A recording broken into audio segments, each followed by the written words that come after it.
Yo me voy a tratar de ser muy directo y al grano, pero voy a tratar de ah, hacer un diagnóstico de cómo, a propósito de la Fiscalía Nacional Económica o de la visión de la Fiscalía Nacional Económica, estamos nosotros mirando lo que está pasando respecto al tema de las concentraciones.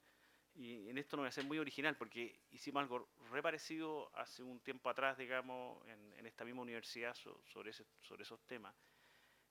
Y después quiero hacer una referencia evidente a lo que se determinó o concluyó la Comisión de Libre Competencia.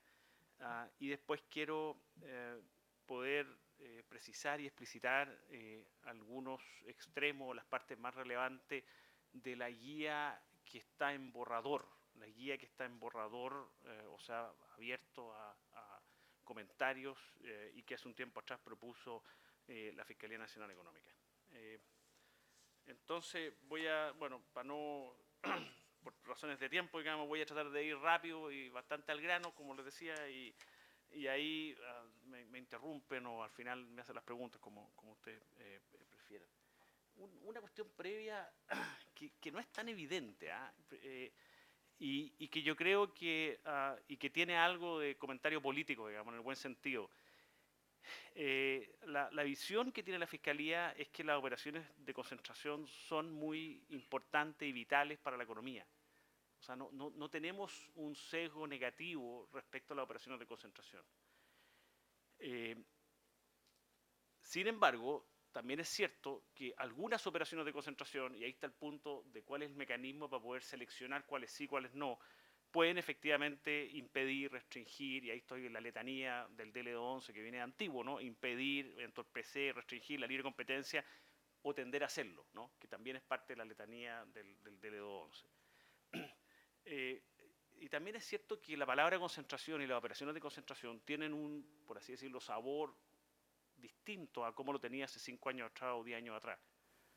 Y eso también es evidente y hay que reconocerlo, digamos, de que hay una mayor presión, digamos, en relación a tratar de explicar la regulación en estas materias y tratar de alguna forma, orientar las discusiones que se puedan dar en materia de concentración. El objetivo nuestro es que esa discusión sea lo más técnica posible y lo menos política posible. Ahora, para eso, política partidista estoy diciendo, para eso obviamente uno tiene que tener los instrumentos legales para poder encauzar esa discusión. Yo creo que existe consenso en que las operaciones de este último tiempo exigen alguna forma de control por parte de los sistemas de libre competencia. Y yo creo que es cierto que el sistema o la tradición, porque yo diría que esto es tradición, digamos, del sistema chileno, es bastante liberal en este aspecto. Y eso ha tenido o trae aparejado cosas buenas y cosas malas. Yo estoy de acuerdo con el comentario de Rodrigo, en el sentido que, bueno, hay que ser muy cuidadoso, porque a veces uno puede matar al paciente, digamos, o echar a perder, digamos, algo que ha surgido con una cierta ecología, digamos, institucional o en relación con respuestas determinadas, y hay que tener de nuevo mucho cuidado en no echarlo a perder, digamos. Ahora, ¿cuál es, a nuestro juicio, la función de un sistema de control de operaciones de concentración? Bueno, básicamente distinguir, que es difícil a veces distinguir, digamos, con la mayor precisión posible y el menor costo posible. Y obviamente el tiempo es un costo enorme. Nosotros estamos conscientes de eso, que una operación que esté congelada durante un año efectivamente le impone un costo al sistema enorme, digamos. Las pro-competitivas de las que son anticompetitivas, porque efectivamente hay unas que son anticompetitivas, digamos, ¿ya? Eso es lo primero. Y lo segundo es proveer un mecanismo que, si se ha detectado algún problema de libre competencia, pueda efectivamente remover la parte que no nos gusta, por así decirlo, la parte cancerígena o enferma de esa operación, pero sin con ello de alguna forma entorpecer la operación en sí. O sea, y esto reconoce una cosa que es bien concreta, y que hay operaciones que pueden tener partes malas y partes buenas, digamos, entonces uno siempre quiere recuperar la parte buena, pero evitar la parte mala, ¿ya? Y ahí entonces hay una labor que uno tiene que hacer, digamos. Eh, eh, Ahora, entrando a una cuestión quizás más descriptiva, nosotros creemos en la Fiscalía que hay distintas puertas de entrada para una revisión. no es que no ha habido, hay gente que dice en forma muy simplista de que la palabra fusión no aparece en la ley y luego no hay ningún sistema, pero es que no es así. Ha habido un sistema. De hecho, dentro de ese sistema efectivamente se han revisado varias operaciones muy relevantes. Incluso si uno analiza, lo que pasa es que aquí no tiene el contrafactual, digamos, cuántas son las operaciones que se podrían haber revisado y que no se han revisado, digamos. Pero si uno hace por lo menos el análisis en otras jurisdicciones o regulaciones, efectivamente el número de operaciones que son revisadas en profundidad es un porcentaje bastante mínimo respecto al número total de operaciones. Ex ante es fácil, digamos, ¿no? Quienes tengan un interés legítimo o la Fiscalía Nacional Económica pueden consultar. Nosotros, y aquí disentimos y lo hemos hecho públicamente respecto a la posición que adoptó el tribunal en esta materia. Nosotros creemos que los terceros no tienen interés legítimo en esta materia. Y yo creo que eso le mete mucho ruido al sistema. Ex ante la suscripción de acuerdos extrajudiciales para cautelar la libre competencia de los mercados. Aquí estamos en línea con el voto mayoría. Hay un voto disidente en el tribunal en esta materia, en el sentido que considera que los acuerdos extrajudiciales están más bien en contextos contenciosos, ¿no? Y ex post, quienes tengan interés legítimo en la Fiscalía pueden consultar sobre hecho, acto o contrato existente, que es, por así decirlo, el pariente pobre dentro de estos mecanismos, porque es verdad que se ha de alguna forma desarrollado poco de qué forma puede esto entrar sin entrabar el contencioso, digamos. Y aquí hay un deslinde que uno, mientras más lo estudia, más difuso lo encuentra, digamos, entre lo que es producto, lo que debiera ser objeto de una consulta y lo que debiera ser un procedimiento contencioso. Bueno, de hecho, para ser bien honesto, no hay nada más contencioso que una consulta, digamos, o más litigioso. Y el ex post, que era una asignatura pendiente, digamos, y que nosotros, al menos desde el punto de vista de la Fiscalía, la está revisando, la está analizando, ejerciendo, que es la posibilidad, y esto lo decíamos al principio de este año, de un requerimiento o demanda con o sin medidas cautelares respecto a una operación materializada que no ha sido consultada frente al tribunal. Aquí yo creo que también dentro del mundo de la opinología, digamos, que es recogida claramente por los diarios, el que el sistema chileno sea un sistema voluntario no quiere decir que sea chip libre. Si es un sistema voluntario, obviamente quiere decir que alguien no tiene la obligación de efectuar una consulta, pero no quiere decir que está libre de polvo y paja respecto a cualquier tema que surja en materia de libre competencia, ¿no? Voluntario no es lo mismo que irresponsable, digamos, que no genere o que no tenga ningún tipo de responsabilidad. La notificación, como decíamos, es voluntaria para las partes son quienes cuentan con información de calidad. O sea, obviamente no lo ideal, sino que más que lo ideal, nosotros como Fiscalía hemos hecho un par de consultas ejerciendo las facultades que se otorgó el 2009, pero ¿qué más decir? Digamos, que estaríamos mucho más tranquilos y felices que esas consultas que nosotros materializamos o que nosotros formulamos las hayan presentado las mismas empresas, digamos. Y nosotros siempre vamos a pedirle a las empresas que sean ellas las que efectivamente formulen la consulta, digamos. ¿Y por qué? Porque son los que tienen la información, digamos, y tienen todos los niveles de información para poder hacer una consulta, digamos, completa y con eso que siga el proceso regular de consulta que está establecido en el DL 11. Si notifican ex ante, el sistema debiera operar de un modo eficiente, ¿no? El costo, y esto también hay conciencia en la Fiscalía y yo creo que en cualquier persona que conozca casos internacionales, el costo de reversar operaciones, esto es lo que se llama unscramble DX, es altísimo, ¿no? Ahora, de nuevo, ese costo debiera tenerlo consciente quien materializa la operación sin haber utilizado la herramienta que existe en el sistema, que es la herramienta de consulta. El costo de litigar, digamos, es altísimo. El costo de litigar o la incertidumbre del litigio es necesariamente un costo alto y siempre, como uno tiene una posición A, el otro tiene una posición Z, y a veces parece que son irreconciliables, digamos, que son, por así decirlo, como un tren, digamos, que van y que nunca se topan en los argumentos. Bueno, eso es típico de un fenómeno de litigio, digamos, que cada uno hace su punto de vista y de hecho ni lo conecta con el punto de vista del otro. Y, como les decía, al menos a juicio de la Fiscalía, digamos, las partes son los que asumen los riesgos legales de no consultar. ¿Cómo operan los sistemas comparados? ¿Y hasta qué punto el sistema chileno es una excentricidad? La respuesta corta es que sí, que el sistema chileno presenta ciertas excentricidades. Ahora, la segunda respuesta a eso puede ser que no sea malo, digamos, puede ser al revés, que sea un aporte de un laboratorio, en este caso un mercado pequeño como el nuestro, al sistema mundial y que en unos años más nosotros nos vanagloriemos que hemos hecho o tenemos o fundamos una especie de nuevo sistema. Ahora, y después voy a aterrizar en cómo son los problemas que nosotros vemos a través de la Fiscalía. Se ven problemas, digamos. En la mayoría de los países, una autoridad de competencia única conoce las operaciones de concentración y decide respecto de ellas. El sistema chileno es un sistema de verdad, una tríada, donde está la Fiscalía, que es el órgano persecutor, está el Tribunal de Libre Competencia, donde efectivamente se ejercen todas las garantías, digamos, y ahí donde las partes tienen todas las garantías y tienen nivel jurisdiccional, por eso ese organismo tiene esa calidad jurisdiccional, y después está la Corte Suprema, que es la que cierra el círculo, digamos, en esta tríada de autoridades en materia de toma de decisiones de libre competencia. También es cierto que hay excepciones en economías con sistema dual, por ejemplo Canadá, Reino Unido, Sudáfrica, y ahí hay una agencia que sirve como una suerte de puerta de entrada, conociendo las operaciones que sobrepasan los umbrales de notificación y visando operaciones en lo que se podría llamar una fase 1. También es cierto que esas agencias derivan a otros órganos, que en este caso sería, haciendo la analogía al Tribunal de Libre Competencia, operaciones de mayores o más riesgosas, donde haya más que debatir, quien lleva a cabo un análisis más complejo, más caro, más lento, que es fase 2, y quien definitivamente se decide en los casos bajo ese análisis, digamos, estructural, institucional. Salvo Chile e Israel, también es cierto que los países consideran una revisión de las operaciones de fases secuenciales, fase 1 y fase 2, sin perjuicio de la actuación ante tribunales.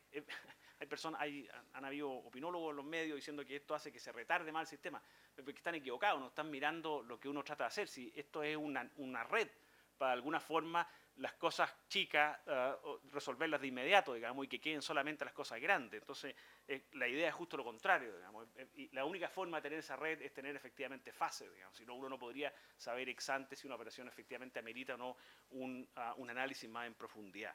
¿Y cómo operan los sistemas comparados? Lo interesante acá es que Chile está dentro de una lista de países que son pocos que efectivamente tienen una naturaleza voluntaria respecto a este sistema.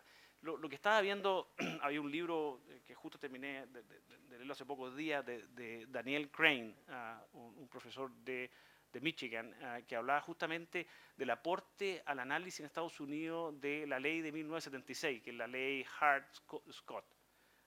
Y el aporte en el sentido de que cambió de un sistema con una base más litigiosa a un sistema con una base, él la llama más administrativa, que no es una base reglamentaria en el sentido de superintendencia, sino que es más administrativa y que permite una relación entre las partes con una cierta horizontalidad.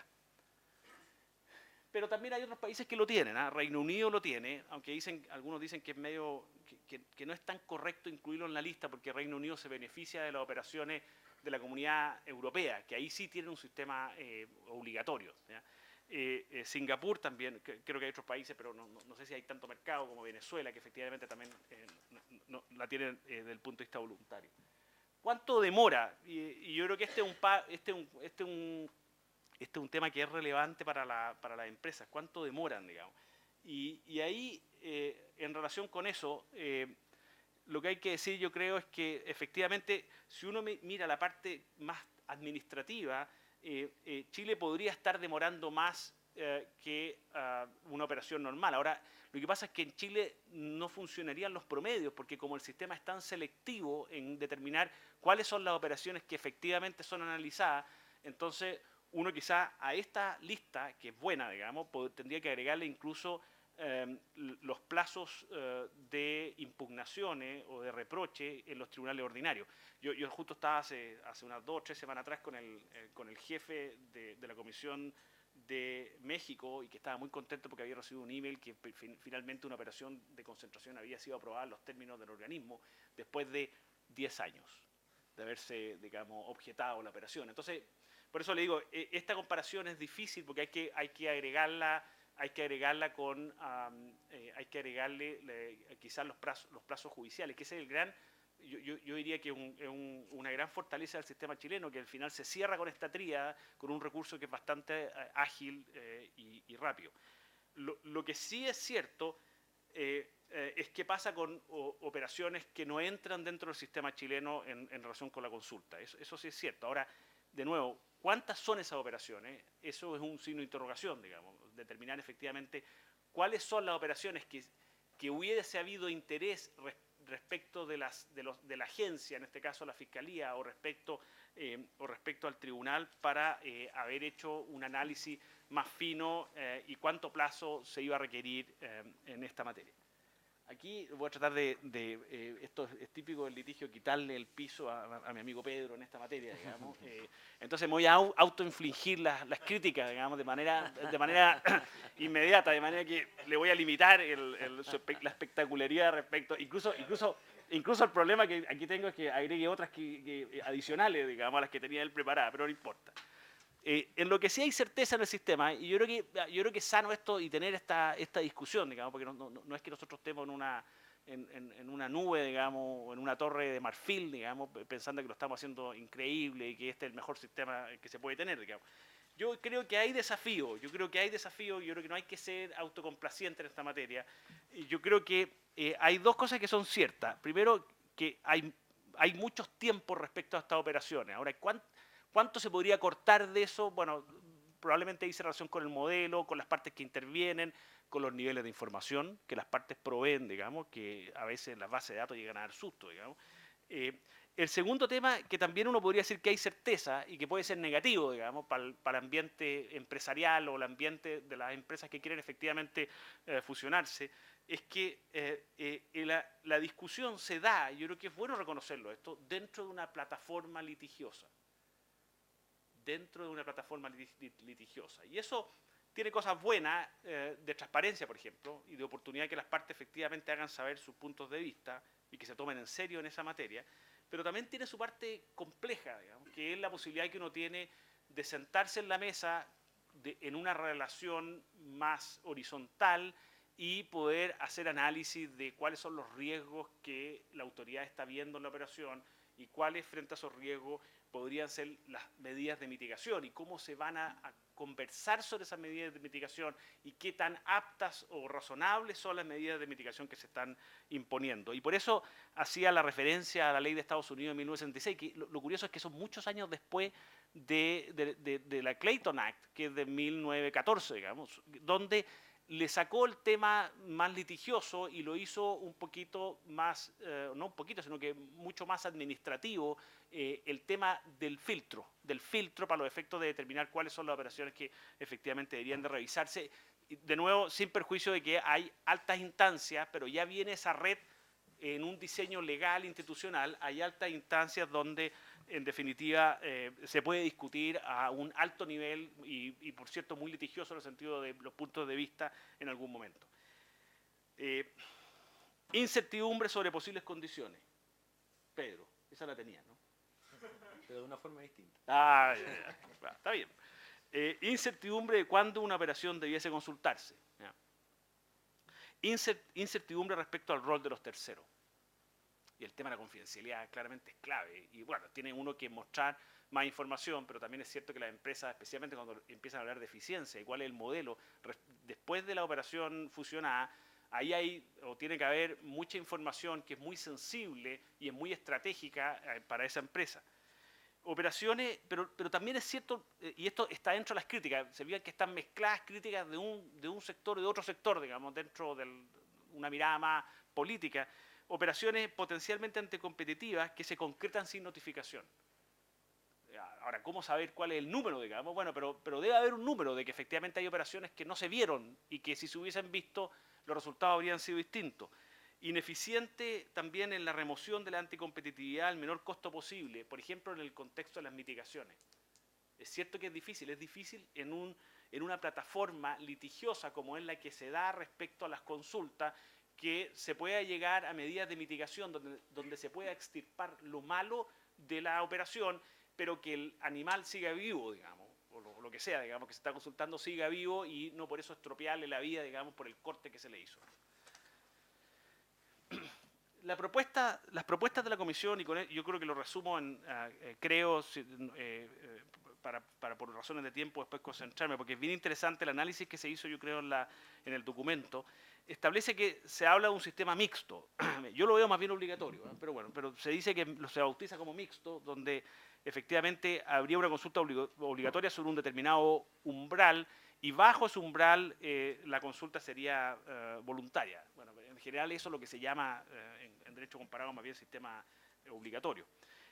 Un procedimiento por etapa, una fase 1, una fase 2 y una fase 3, que está un poco en línea con esto de que la agencia o el servicio público que haga el análisis inicial sea la fiscalía, pero con un marco acotado en tiempo, que el tiempo es oro en esta materia, digamos, especialmente cuando son operaciones que son públicas y que son conocidas, y que se apruebe pura y simplemente o se solicite información adicional y que no sea recurrible, ¿no? Esta es la primera red, la primera análisis.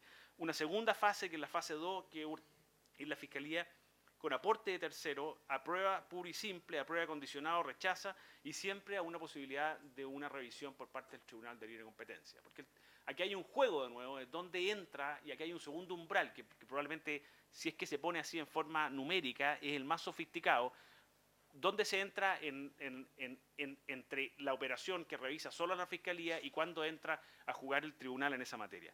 Y la fase 3, el tribunal con aprobación de decisiones fase 2, sin participación de tercero y por 15 días.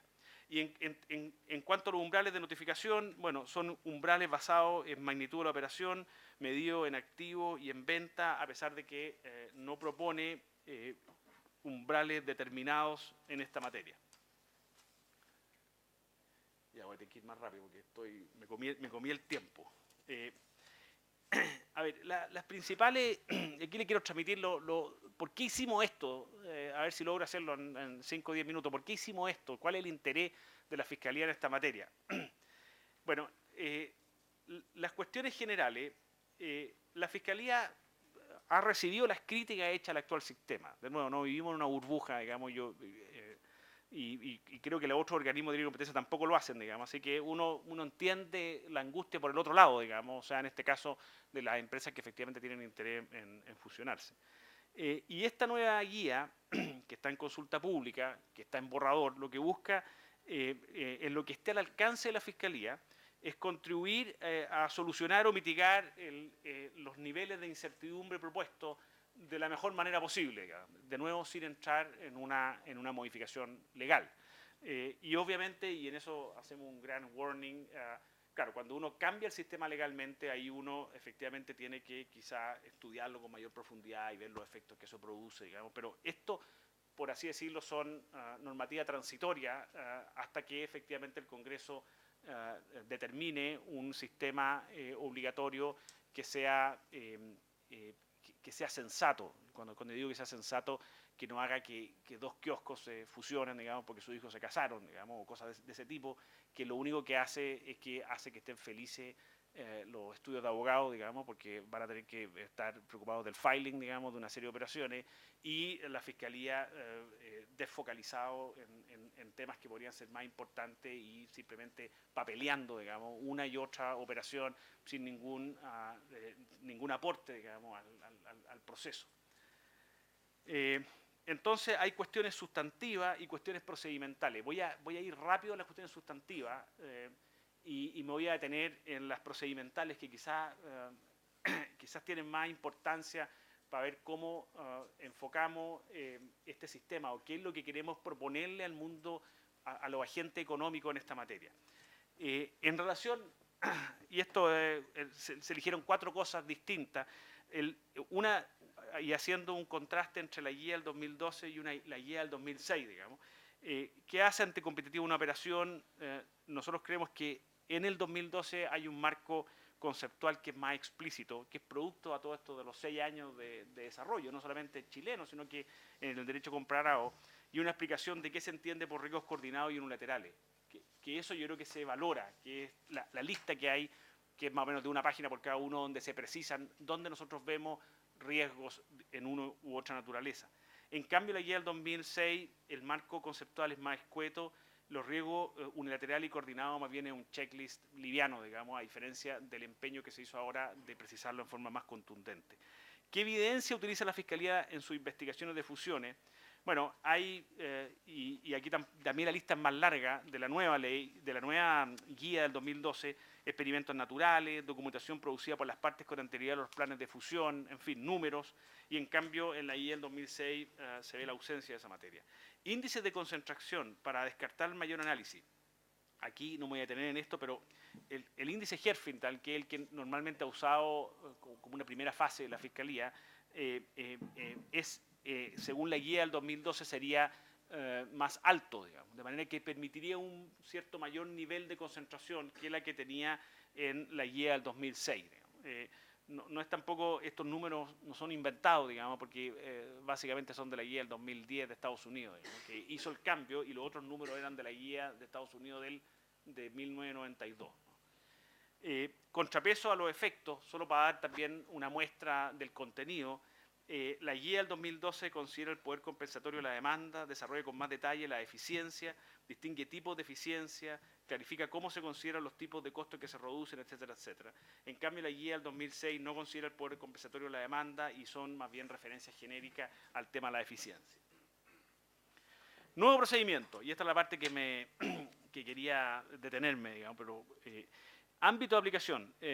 A ver, investigaciones de operaciones que no se hayan materializado y se notifique a la Fiscalía por quienes pretenden tomar parte en ellas. O sea, nosotros nos vamos a focalizar en las que no se han materializado, no en las que ya se materializaron. Es un procedimiento colaborativo, colaborativo entre las partes y la Fiscalía. Yo sé que no nos creen, digamos, pero bueno, bueno, pero vamos, incluso hicimos una separación, digamos, previendo un poco este cambio, y la división de investigaciones, que es la que ve carteles y abuso, no es la misma división que es la que está viendo fusiones. Incluso esa división de fusiones también ve estudios. Se fija que hay más colaboración, hay un ambiente más colaborativo. Bueno, termina si las partes materializan la operación en el curso de la investigación, y también termina si las partes no colaboran con el procedimiento. Usamos la palabra buena fe 2 o 3 veces, lo que yo creo que es un aporte para la sociedad chilena en todo momento, ¿no? Investigaciones no sujetas a este procedimiento se rigen por el contemplado en la guía interna para el desarrollo de investigaciones y para las actuaciones judiciales de la Fiscalía. Eso quiere decir que ahí no vamos a ser colaborativos, digamos, que es la división de investigaciones que lidera Ronaldo Bruna, y que de nuevo ve temas de carteles y ve temas de abuso. Las conclusiones de la Fiscalía se van a plasmar en una resolución de archivo que puede ser: no tenemos problemas nosotros, estamos ok, estamos bien, y eso lo vamos a hacer rápido, en pocos días. En un acuerdo extrajudicial suscrito entre la Fiscalía y las partes, donde se lo vamos a llevar al tribunal cuando creemos que hay algo que es de peso, que el tribunal tiene que efectivamente aprobarlo. El aporte antecedente ante el tribunal en el contexto de una consulta iniciada por las partes, y esa es la regla general. Cuando nosotros creemos que se va a consultar, y aquí les vamos a decir cómo vamos a invitar, hablamos de sugerir, digamos, a las partes que efectivamente consulten la operación, después de haber individualizado cuáles son los riesgos que a nosotros nos complican, y haberle notificado y explicado a esa parte esos riesgos. Y si ellos no quieren, porque no podemos trancar el mecanismo acá, bueno, vamos a tener que efectivamente hacer una consulta por la propia Fiscalía, cuestión que hemos hecho en varias ocasiones en el último tiempo, y que para nosotros es muy caro, así que preferiríamos no hacerlo si se pudiera, digamos, y en la medida que se cumpliera el objetivo, que finalmente el tribunal resolviera y mirara este asunto. Ventajas del nuevo procedimiento para las partes. Esta es la parte que voy a tratar de ser optimista. Me dijeron que fuera optimista sobre esta materia. Plazos acotados y previsibles. Hay plazos acotados y previsibles. Son los plazos nuestros, para ese certificado, por ejemplo. Procedimiento por etapas, según relevancia competitiva de la operación. Está por etapas. Permite que la Fiscalía alcance su opinión respecto a la operación en un proceso colaborativo con las partes, ofreciéndole una oportunidad y un contexto para discutir las conclusiones preliminares de la Fiscalía. Es cierto, podrán decir, bueno, esto tiene un talón de Aquiles, digamos, porque esto es la opinión de la Fiscalía, y nosotros les decimos, sí, esto es la opinión de la Fiscalía. Ahora, la opinión nuestra, pero eso es una cuestión que será debatida en próximos casos, digamos, hasta qué punto los terceros tienen efectivamente la facultad para poder presentar formular una consulta en materia de fusiones cuando no son ellos los que se están fusionando. Aun cuando la Fiscalía concluya que la operación debe consultarse ante el tribunal, mire aquí la mano amiga, la Fiscalía le ofrecerá siempre a las partes la opción de ser ellas, y no la Fiscalía, quien consulte. Las partes tendrán la oportunidad de conocer y discutir las opiniones preliminares de la Fiscalía respecto a la operación, cuestión que repercutirá en su pronunciamiento ante el tribunal. Nosotros no queremos sorprender. ¿Ya? En litigio vamos a ser tan estrategas como nuestras contrapartes, que ya están siendo quizás un poquito demasiado estrategas. ¿Ya? Pero en consulta nosotros no vamos a sorprender. Queremos dar la opinión, queremos ser claros, precisos. Obviamente esa es la opinión con la información que tenemos sobre la mesa. Si la información cambia, bueno, la opinión de la Fiscalía puede cambiar. Y permite la discusión de posibles medidas de mitigación, facilitando la aplicación del mecanismo contemplado en el artículo 31, número 2 del DL 11, que permite una suerte de fast track dentro del mecanismo de la consulta. Notificaciones y evaluación preliminar. Esta fase supone una mirada preliminar de la operación. El objeto de esto es detectar operaciones que no presentan riesgo y se utiliza información básica. Se resuelve, y esto es, por así decirlo, un riesgo que asume el servicio, se resuelve en base a información básica, ¿ya? Porque esta es la fase preliminar. 18 días. Hitos de la primera etapa, se notifica la operación a la Fiscalía, aportando información estandarizada. Ya vamos a decir cuál es esa operación, cuál es esa información. De hecho, esa información estandarizada está en el anexo del borrador, para que discutamos incluso cuál es el tipo de información que se puede efectivamente presentar. Y aquí, como de nuevo, opinología apareció en la prensa, esto no tiene nada que ver con el auto acordado del tribunal. El auto acordado del tribunal es para una operación de fondo, digamos, y que se da justamente en un procedimiento de consulta. Esto no es un procedimiento de consulta, este es un procedimiento administrativo que nosotros ofrecemos a las partes y que, en último término, lo que buscamos es que nosotros nos vamos a obligar a explicitar cuáles son los criterios con que estamos viendo esa operación. 3 días para que la Fiscalía chequee si notificación está completa, resolución de inicio, notificando a las partes y publicando en la página web, salvo notificación confidencial. Hay un tema con la confidencialidad que proponemos y sería muy bueno que se discutiera y nos criticaran el mecanismo, porque esa confidencialidad en algún momento se tiene que levantar. 5 días para citar a reunión desformalizada representante de las partes, 10 días para resolución de inicio o reunión se lo hubiere, la Fiscalía garantiza la terminación temprana o, mal para la empresa, fase 1. Y le comunicamos que nosotros no estamos conformes, la información no fue suficiente, esto es un tema que nos merece ciertos riesgos, y entonces entramos a la fase 1. ¿Ya? Y ahí vamos a la fase 1, que es la fase intermedia, y esta fase obviamente supone una mirada más intrusiva, una mirada intermedia de la operación. Un porcentaje menor de las notificaciones debiera superar esta etapa, debieran detenerse aquí todas las investigaciones en que sea posible descartar mayores riesgos a partir de una información un poco más profunda de la estructura del mercado, una información superficial de aspectos más dinámicos. La duración son 20 días de la recepción de los antecedentes solicitados al cerrar la etapa anterior, y los hitos de la etapa intermedia se solicitan antecedentes adicionales a los de la notificación a las partes y eventualmente a terceros. Las partes no tienen plazo preestablecidos para responder. Esto es importante porque puede ser que efectivamente lo que se pida, de nuevo, lo que se pida no va a ser una sorpresa, va a ser algo negociado en la mesa, digamos, con ciertos supuestos sobre lo que nosotros necesitamos hacer y lo que ellos tienen a disposición para ver si lo pueden entregar, digamos, en un tiempo razonable. Recibida la respuesta, tiene la Fiscalía 10 días para chequear que esa respuesta esté completa, y desde que esté completada la respuesta, las partes de la Fiscalía tiene 10 días para evaluar la operación. Y el análisis puede concluir en un archivo de la investigación, en un documento en que la Fiscalía comunica a las partes sus aprehensiones respecto a los riesgos competitivos que observa a partir de la operación, lo que significa que es una invitación para pasar a la fase 2. Esta etapa sí supone un análisis exhaustivo de la operación y del mercado en que tiene lugar.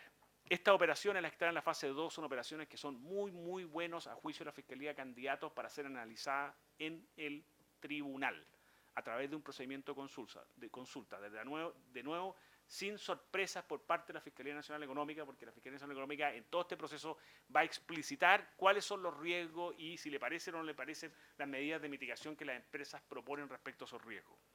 Se buscará medir efectos. Esto es caro. Medir efectos es caro. Entonces, por lo que se solicitará más información y se hace más difícil comprometer plazos terminantes. Y esto es un tema de seriedad de nosotros, esta fase, la fase 2, no tiene plazos acotados. Lo que sí tiene es que tiene la puerta abierta de la Fiscalía para ir comentando cómo va nuestro proceso, cómo va el de ellos, cuáles son las cosas que demoran más, qué nos preocupa, porque de nuevo se podrían haber caminos más cortos para llegar a los mismos niveles de información. Duración, como les decía, es difícil determinar ex ante en una etapa colaborativa en que se analizarán con las partes las posibles medidas de mitigación. ¿Ya? Y con esto sí termino, el hito de la última etapa se inicia con una comunicación de la Fiscalía a las partes respecto a las principales conclusiones obtenidas por la Fiscalía en las etapas anteriores, reuniones con las partes para discutir datos con que se cuenta y forma menos costosa de producirlo. La Fiscalía enviará oficio pidiendo data. Procesada la data, la Fiscalía podrá o cerrar la investigación porque cree que esos riesgos que vio no tienen entidad como para seguir investigando, al menos a juicio de la Fiscalía, suscribir con las partes un acuerdo extrajudicial que tendrá que ser aprobado por el Tribunal de Libre Competencia, solicitar a las partes que consulten al tribunal o consultar la misma Fiscalía al tribunal la operación. Muchas gracias.